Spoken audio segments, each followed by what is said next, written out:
ഫിലിമോന്റെ 7-ാം വാക്യത്തിൽ നാം വായിക്കുമ്പോൾ, he's writing to this dear brother and saying, many saints, you have refreshed the hearts of many saints. ഇതാ ഫിലിമോന്റെ 7-ാം വാക്യത്തിൽ താൻ പറയുന്നത്, നിങ്ങൾ അനേകം സഹോദരന്മാരുടെ മനസ്സ് തണുപ്പിച്ചു എന്ന് പറയുന്നു. And he cannot forget that.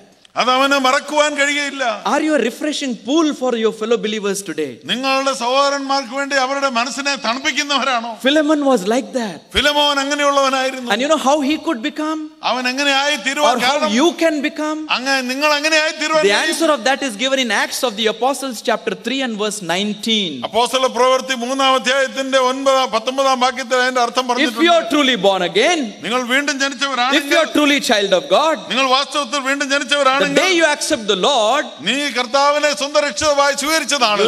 The blessing of the Lord first of all comes to our life is the times of refreshing comes to us from the presence of the Lord. നമ്മുടെ കർത്താവിന്റെ സന്നിധിയിൽ നിന്ന് ഉണർവിന്റെയും സന്തോഷത്തിന്റെയും കാലങ്ങൾ നമ്മുടെ മനസ്സിലേക്ക് കടന്നു വരും. So if you are a child of God, നിങ്ങളുടെ ദൈവത്തിന്റെ കുഞ്ഞാണെങ്കിൽ, spending time in the presence of God, ദൈവത്തിന്റെ സന്നിധിയിൽ നിങ്ങളുടെ സമയങ്ങളെ ചെലവഴിക്കുന്നുവെങ്കിൽ, you will become a refreshing pool in yourself. നിങ്ങളെ തന്നെ ഒന്ന് ഉത്തേജിപ്പിക്കുന്നവരായി തന്നെ തീരും. Through your life many will be encouraged and edified, beloved. നിങ്ങളുടെ ജീവിത മുഖാന്തരം അനേകർക്ക് പ്രബോധനവും ആശ്വാസവും ലഭിക്കും. Because you have become a dry pool in yourself, നിങ്ങൾ തന്നെ ഉണങ്ങിയവരായി കഴിഞ്ഞാൽ, because you have grown up some thorns and thistles in your life, നിങ്ങളുടെ ജീവിതത്തിൽ മുള്ളും പറക്കാരെയും നിങ്ങൾ വളർത്തിയാൽ, fellow believers are not able to come close to you. അനേക കൂട്ടുവിശ്വാസികൾ നിങ്ങളുടെ അടുക്കിലേക്ക് കടന്നു വരുവാൻ സാധ്യതയില്ലാത്തവരാണ്. Just look into your own life. നിങ്ങളുടെ ജീവിതത്തിലേക്ക് ഒന്ന് നോക്കുക. Am I a refreshing pool today?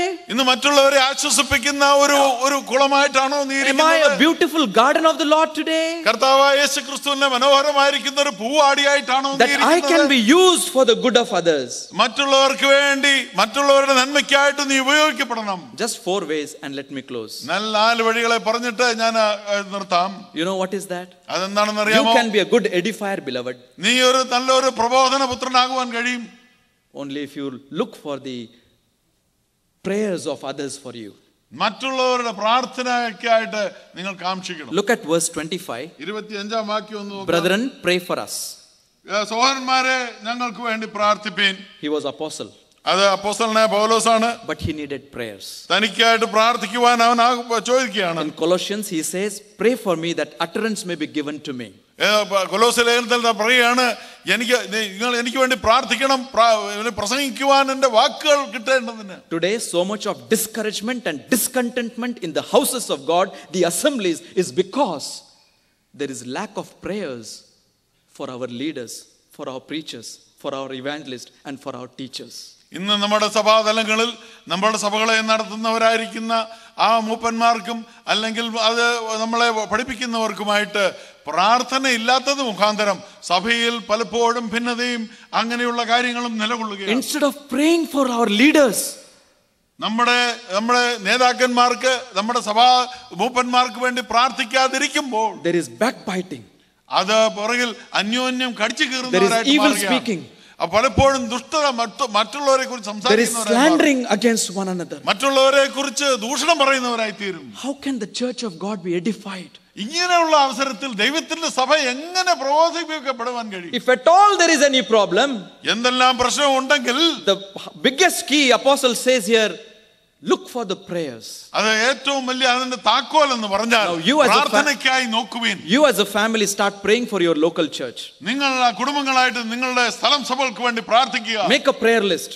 ഒരു പ്രാർത്ഥനയുടെ പട്ടിക ഉണ്ടാക്കുക. On priority for all leaders of the assemblies. അത് സഭകളിലെ മൂപ്പന്മാർക്ക് വേണ്ടി നിങ്ങൾ അത് മുൻഗണന കൊടുക്കുക. And you will experience the change in your local assembly. നിങ്ങളുടെ സഭയിലെ തലത്തില് വലിയൊരു മാറ്റം സംഭവിക്കും. Quickly the second one, verse 26. 26-ാം വാക്യത്തിൽ greet all the brethren. സകല സഹോദരന്മാരെയും വിശുദ്ധ ചുംബനത്താൽ വന്ദനം ചെയ്യുവീൻ. What do you mean by that? അതിന്റെ അർത്ഥം എന്താണ്? Extend your love practically to others. മറ്റുള്ളവർക്ക് പ്രായോഗികമായിട്ട് നിങ്ങളുടെ സ്നേഹം ഒന്ന് കാണിക്കണം. Giving hand to brother. ഒരു കൈ സഹോദരന് കൊടുക്കുക. Hello brother. Hello brother. But looking this side. എന്ന് മറ്റുള്ള വശത്തേക്ക് നോക്കുക. It is said to be giving holy kiss. ഇതാ വിശുദ്ധ ചുമ്മനം കൊടുക്കുക എന്നാണ് പറഞ്ഞിരിക്കുന്നത്. Do I really count him as my brother? എന്റെ സഹോദരനായിട്ട് ഈ സഹോദരനെ ഞാൻ കാണുന്നുണ്ടോ? Brother in the bond of the Lord Jesus Christ. കർത്താവായ യേശുക്രിസ്തുവിന്റെ ബദ്ധനായിരിക്കുന്ന ഒരു ശിഷ്യനാണോ? Washed by the blood of the Lord Jesus Christ. കർത്താവായ യേശുക്രിസ്തുവിന്റെ രക്തത്താൽ കഴുകപ്പെട്ടവനാണോ? You start doing that. നീ അത് ചെയ്യുമെങ്കിൽ Just greet your fellow believers from your heart. നിങ്ങളുടെ കൂട്ടു സഹോദരന്മാരെ നിങ്ങളുടെ ഹൃദയംഗമായിട്ട് നിങ്ങൾ ഒന്ന് സ്വീകരിച്ചെങ്കിൽ What an encouragement it will carry, I tell you. മറ്റുള്ളവർക്ക് അത് എത്ര അവരെ പ്രബോധിപ്പിക്കുന്ന രീതിയിലായിട്ട് അത് മാറും. When we go to villages, ഞങ്ങൾ ഗ്രാമങ്ങളിലേക്ക് കടന്നു പോകുമ്പോൾ we go very close to these fellows. ഞങ്ങൾ ആ ഗ്രാമീണരോട് വളരെ അടുത്ത് We പെടുക. just hug them. ഞങ്ങൾ അവരെ ചെന്ന് ആശ്ലേഷിക്കും. And the dirty cup in which they give us a cup of tea, അവർ തരുന്ന ആ അഴുക്ക് നിറഞ്ഞ ആ കപ്പില് ഞങ്ങള് we appreciate, give thanks and take that. ആ ചായ ഞങ്ങൾ ആ കപ്പിൽ തന്നെ കുടിക്കും. Remember, it's not one tea. We have to drink tea from each home, 10 teas. അത് 10 വീട്ടിൽ പോയാൽ 10 ചായ 10 വീട്ടിൽ നിന്ന് കുടിച്ചേ ഒക്കത്തുള്ളൂ. Believe me, nothing, no stomach upset. അതുകൊണ്ട് ഞങ്ങളുടെ വയറ്റിന് യാതൊരു കുഴപ്പവും സംഭവിച്ചു. But that brother is so much encouraged. ആ സഹോദരനെ ഏറ്റവുമായി അങ്ങ് പ്രബോധിക്കപ്പെട്ടിരിക്കുക. See, his clothes may be smelling.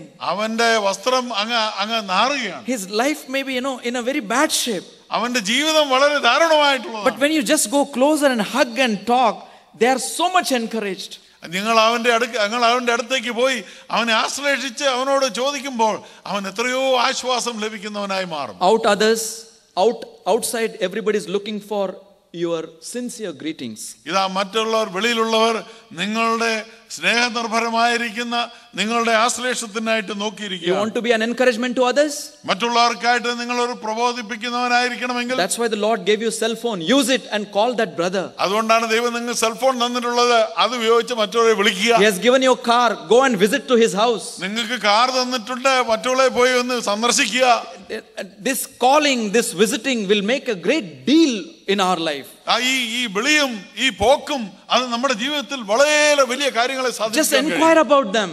അവരെ കുറിച്ചൊന്ന് അന്വേഷിക്കുക. Brother, how are you today? നിങ്ങൾ അവരെ എന്ത് പറ്റി നിങ്ങൾക്ക്? Young man, how are you today? യുവാവേ, എന്താണ് നിങ്ങൾക്ക് എന്നുള്ളത്? That's what these youngsters need from our life. നമ്മുടെ ജീവിതത്തിൽ നിന്ന് ഈ യുവാക്കൾക്ക് ആവശ്യമായിരിക്കുന്നത് അതാണ്. Beloved, I'm trying to tell you to be more practical, involving in the things and doing that practically. ഞാൻ പറയുന്നതിന്റെ ഉദ്ദേശം നമ്മൾ പ്രായോഗികമായിട്ടുള്ള തലത്തിൽ നമ്മുടെ സ്നേഹവും നമ്മുടെ സകല കാര്യങ്ങളും ചെയ്യണമെന്നുള്ളതാണ്. Maybe sending a card to somebody. ഒരു കാർഡ് ആർക്കെങ്കിലും ഒന്ന് അയക്കുക എന്നുള്ളതാണ്. Maybe your looks. ചിലപ്പോൾ നമ്മൾ അവനെ നല്ലപോലെ നോക്കുക. Maybe some of your gestures. ചിലപ്പോൾ നമ്മളുടെ ആംഗ്യങ്ങൾ തന്നെ. I tell you, they will make a great difference in the life of others. മറ്റുള്ളവരുടെ ജീവിതത്തിൽ അത് വലിയൊരു വ്യതിയാനം വരുത്തുവാൻ കഴിയും. That's why Paul says, greet one another with the holy kiss. അതുകൊണ്ടാണ് അപ്പോസ്തലനായ പൗലോസ് പറയുന്നത്, വിശുദ്ധ ചുംബനത്താൽ വന്ദനം ചെയ്യുവീൻ. Let there be truth in that. അതിലെ സത്യമുണ്ട്. Let there be genuineness in that. അതിലെപ്പോഴും അത് നല്ല അത് സ്വമനസാലെ ഉളവാകുന്നതാണ്. Let there be purity and sincerity in that. അതിലെ ഏറ്റവും വിശുദ്ധിയും അത് സിൻസിയറുമായിരിക്കട്ടെ. You will become a great channel of encouragement to others. മറ്റുള്ളവർക്ക് വേണ്ടി നിങ്ങൾ ഒരു പ്രയോജനപ്പെടുന്ന ഉത്തേജകനായി മാറും. Well, the third and fourth thing I had to say quickly and stop. മൂന്നാമത്തെ നാലാമത്തെ കാര്യം പെട്ടെന്ന് പറഞ്ഞു തീർക്കട്ടെ. I charge you by the Lord that this epistle be read unto all the holy brethren. കർത്താവ് ആണ് സഹോദരന്മാരെ ഒക്കെയും ഈ ലേഖനം വായിച്ച് കേൾപ്പിക്കണം. What is the source of encouragement? ഈ പ്രചോദനത്തിന്റെ ഉറവിടം എവിടെയാണ്? Praying for leaders, praying for one another. മറ്റുള്ള ലീഡർമാർക്ക് വേണ്ടി പ്രാർത്ഥിക്കുകയും മാത്രമല്ല മറ്റുള്ളവർക്ക് വേണ്ടി sincerely extending our love to them. നമ്മൾ പ്രായോഗികമായിട്ട് നമ്മളുടെ നന്ദിയെ അവരോട് പ്രദർശിപ്പിക്കുക. Thirdly, reading of the holy scriptures. ദൈവവചനത്തിന്റെ പാരായണവും. What is that?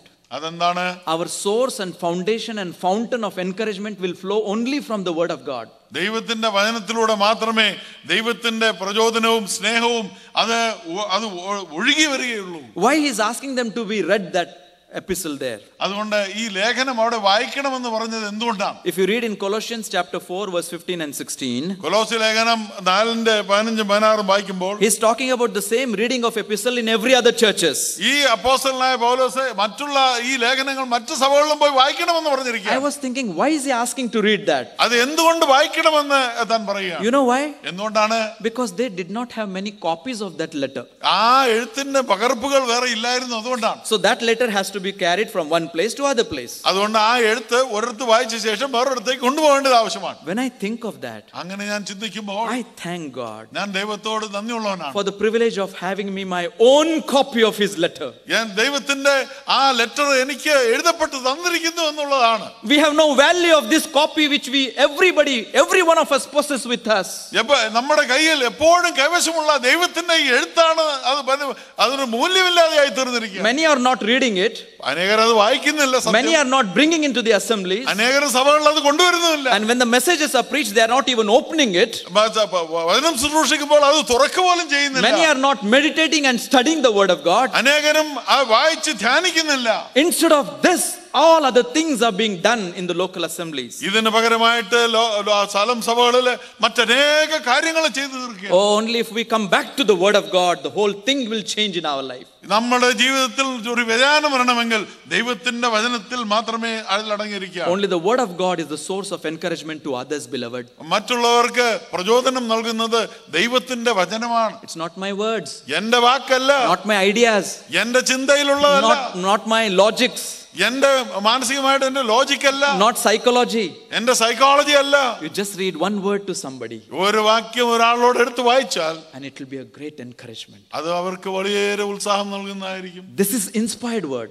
ഇതാണ് വിശ്വസിക്കപ്പെട്ട സത്യം. But these days scriptures are being kept aside. എന്നാൽ ഈ വാക്കുകളെ മാറ്റി വെച്ചിരിക്കുകയാണ്. For everything else we have time. മറ്റെല്ലാത്തിനും സമയമുണ്ട്. For fellowship we have, after the assembly gathering or worship, we have for fellowship time 1 hour. കൂട്ടായ്മ സഭാ ആരാധന കഴിഞ്ഞിട്ട് കൂട്ടായ്മയ്ക്ക് 1 മണിക്കൂർ ചെലവ്. A family is assigned to bring the snacks for everybody. ഒരു ഭവനത്തെ അല്ലെങ്കിൽ ചിലരെ വന്ന് ആ സ്നാക്ക് എല്ലാവർക്കും കൊണ്ടുവരണമെന്ന് പറഞ്ഞിരിക്കും. Previous day onward, brother and sister are in tension. Previous day itself they are in tension. അവരുടെ തലേദിവസത്തെ ആ ചിന്ത തന്നെ ഇങ്ങനെയായിരിക്കും കൊണ്ടുവരണം. Their full attention is towards making the provision of this supper for everybody. അവരുടെ തലേദിവസത്തെ ചിന്ത മുഴുവൻ മറ്റുള്ളവർക്ക് വേണ്ടി ഈ സ്നാക്ക് ഉണ്ടാക്കി കൊണ്ടുവരണമെന്നാണ്. But think about all this. ഇതിനെക്കുറിച്ചൊന്ന് ചിന്തിക്കുക. While that is all good, അതെല്ലാം നല്ലത് തന്നെ. when it comes to the word ministry, എന്നാൽ വചന ശുശ്രൂഷയ്ക്ക് വരുമ്പോൾ, brother, you have 10 minutes. സഹോദരാ, നിനക്ക് 10 മിനിറ്റ് ഉണ്ട് കേട്ടോ. Scripture is getting laid aside. വചനത്തെ ഒന്ന് മാറ്റി നിർത്തിയിരിക്കുകയാണ്. And it's happening slowly and slowly. അത് ഏറ്റവും സാവധാനമായിട്ട് അത് ഇങ്ങനെ പോയിക്കൊണ്ടിരിക്കുകയാണ്. And entertainment is creeping inside. അതുകൊണ്ട് മറ്റുള്ള ലോകത്തിന്റെ പാട്ടും കൂത്തും എല്ലാം ഇപ്പൊ സഭയിലേക്ക് കടന്നു വന്നുകൊണ്ടിരിക്കുകയാണ്. Brethren, beware about this. എന്നാൽ അത് നാം വളരെ ശ്രദ്ധയോടെ ശ്രദ്ധിക്കേണ്ട കാര്യമാണ്. He is doing an extra nice interpretation. ഞാൻ വളരെ നന്നായിട്ട് ട്രാൻസ്ലേറ്റ് ചെയ്യുന്നതാണ്. Thank God, because both of us are standing on behalf of the Lord. കർത്താവിന് വേണ്ടിയാണ് ഞങ്ങൾ രണ്ടുപേരും നിൽക്കുന്നത്. Beloved, let us make a change. ഒരു വ്യതിയാനം നമ്മുടെ ജീവിതത്തിൽ വരണം. You want to be an encouragement? നിങ്ങൾ ഒരുത്തനെ ഉത്സാഹിപ്പിക്കുന്നവരായി തീരണമോ? Let us pray and request prayers of one another. നമ്മൾ അന്യോന്യം പ്രാർത്ഥിക്കേണ്ടത് ആവശ്യമാണ്. Let's extend our love practically. പ്രായോഗികമായിട്ട് നമ്മളുടെ സ്നേഹം കാണിക്കാം. Let's give priority to the word of God. ദൈവത്തിന്റെ വചനത്തിന് പ്രാധാന്യം കൊടുക്കാം. And the last one, Apostle Paul says, and the grace of God be with you all. Amen. ഇതാ അവസാനമായിട്ട് അപ്പോസ്തലൻ പറയുന്നത്, കർത്താവായ യേശുക്രിസ്തുവിന്റെ കൃപ നിങ്ങളോട് കൂടെ ഇരിക്കുമാറാകട്ടെ. I can do all things just because of the grace of God in my life. എന്റെ ജീവിതത്തിൽ കർത്താവായ യേശുക്രിസ്തുവിന്റെ കൃപയുള്ളതിനാൽ എനിക്ക് സകലതും ചെയ്തു തീർക്കുവാൻ കഴിയും. There is sickness. എനിക്ക് അസുഖമുണ്ട്. There is bereavement.